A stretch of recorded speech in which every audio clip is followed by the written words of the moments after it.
கண்டிப்பா பவித்ரா. அதாவது திருச்சி செம்பட்டு அருகே, அதாவது திருச்சி கொட்டப்பட்டு அருகே இந்த ஆவின் பாலகமானது செயல்பட்டு வருகிறது. இங்கிருந்து திருச்சி மட்டுமல்லாது டெல்டா மாவட்டங்களிலும் பால் ஆனது விநியோகம் செய்யப்பட்டு வருகிறது. திருச்சியை சுற்றியுள்ள பகுதிகளுக்கும் ஆவில் பால் விநியோகம் செய்யப்பட்டு வருகிறது. இங்கிருந்து சுமார் 1,10,000 லிட்டர் பாலை பாக்கெட்டுகளில் வேன்களில் வைத்து ஆவின் பூத்துகள், கடைகள் உள்ளிட்டவைக்கு விநியோகம் செய்யப்படும்.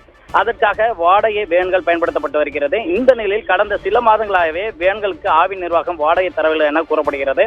இதன் காரணமாக ஆவின் பால் பாக்கெட்டுகள் விநியோகம் செய்யும் 44 வேன் உரிமையாளர்கள், ஓட்டுநர்கள் ஆகியோர் இன்று காலை திடீரென வேலைநிறுத்த போராட்டத்தில் ஈடுபட்டு வருகின்றனர். இதனால் திருச்சியில் ஆவின் பால் விநியோகம் செய்வதில் தாமதம் ஏற்பட்டுள்ளது. இதனால் ஆவின் பால் விநியோகத்தில் பாதிப்பு ஏற்பட்டுள்ளது. கடந்த ஒரு வருடத்தில் 5வது முறையாக இந்த போராட்டத்தில் ஈடுபட்டுள்ளனர்.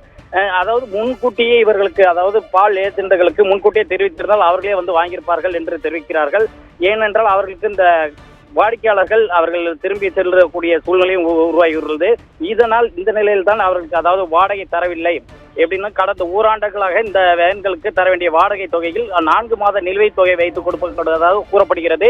இந்த நிலையில் கடந்த 2 மாதமாக இந்த தொகையும் இதுவரை கொடுக்கப்படவில்லை என கூறப்படுகிறது. இது சம்பந்தமாக அதிகாரிகளிடம் தற்போது பேச்சுவார்த்தையில் ஈடுபட்டு வருகின்றனர்.